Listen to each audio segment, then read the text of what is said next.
Well, how do we make the world a better place, especially now, one that's not based on market values, but on human values?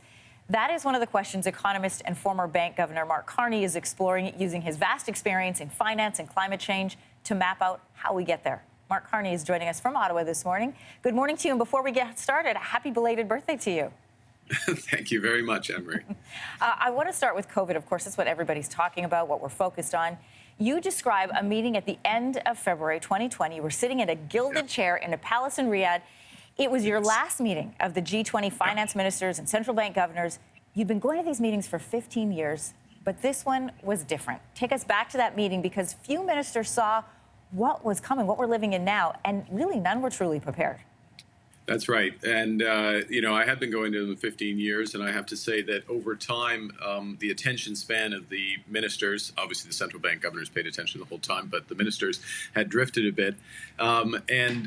It was only at this meeting where the heads would snap up from iPads and mobile phones to listen to those ministers who were in the countries most effective. So that was South Korea, Singapore, China, and Italy, and realize the virulence of what we all know now, and that realization that it was coming everywhere. And that was not the official line, but that was the first time that there was a recognition that just how unprepared we were for that situation in all our jurisdictions. At the time, I was the governor in the UK, so we went straight back and developed the emergency plans that we thought would roll out within weeks, but they rolled out within days.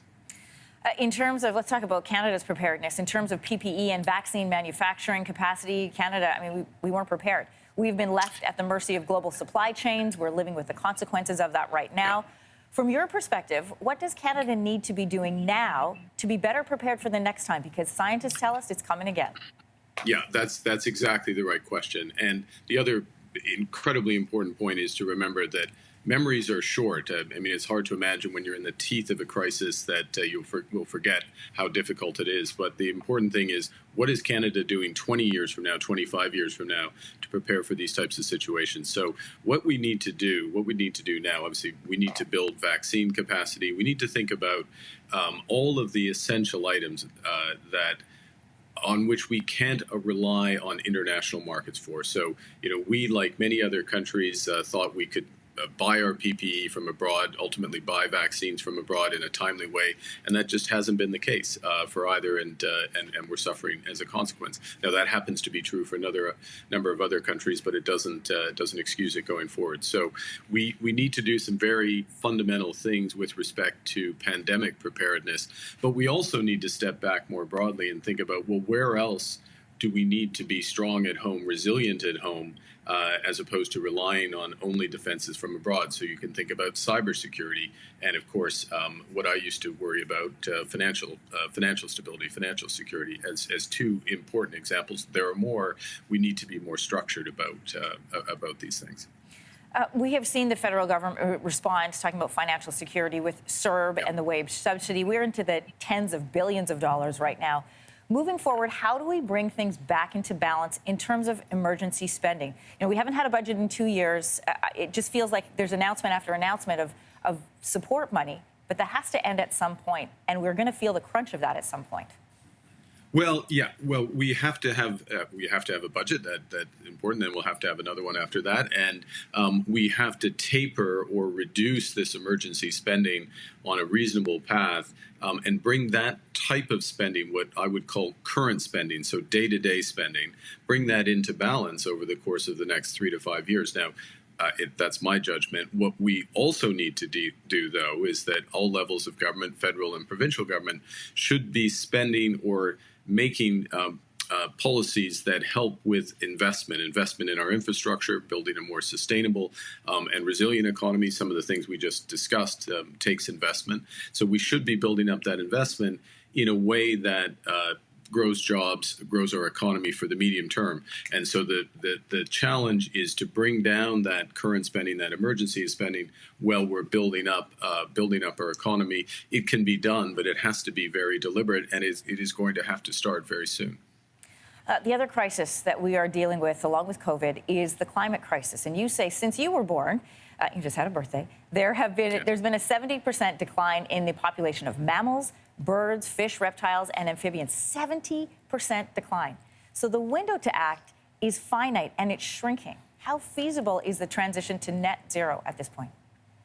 Well, the good news is it's still feasible, and also the good news is that, as you referenced a few minutes ago, we've learned some values from the COVID crisis. We've learned about the values of solidarity with our neighbors. We've learned the values of resilience, which we just talked about, the importance of sustainability, and the extent to which we value that sustainability, and to put it into a hard objective, the extent to which we're trying to get to net zero for the economy to stabilize that climate, and we get the rest of the world to do that, then all of a sudden the market moves in that direction and it shifts from being a risk to being a huge opportunity. And that's underway.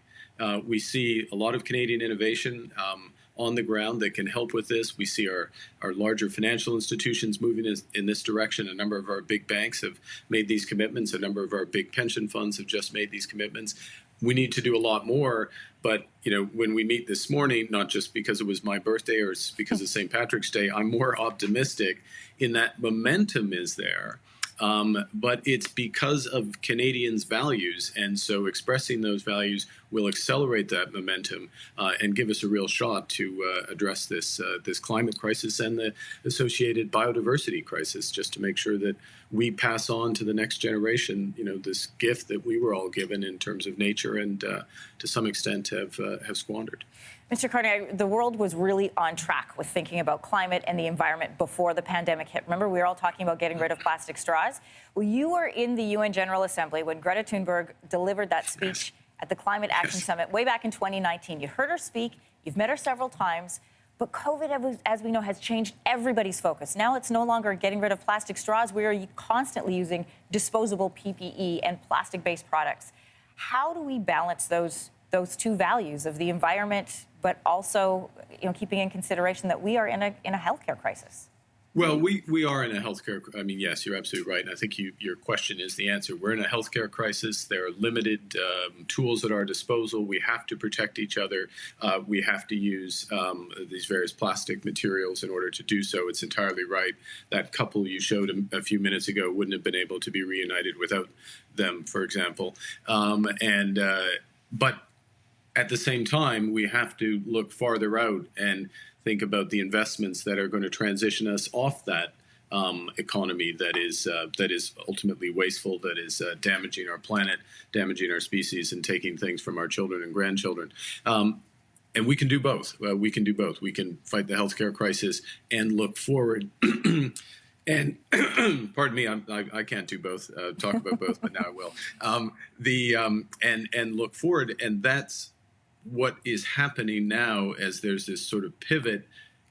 Continue to support Canadians until we get vaccinated, until we get out, but then really focus on the types of investments we need. Look, we need, for example, 100% renewable electricity grid. We should get there as soon as possible. That will create tons of jobs. It will give us a better environment, and it'll draw in manufacturing to Canada, for example.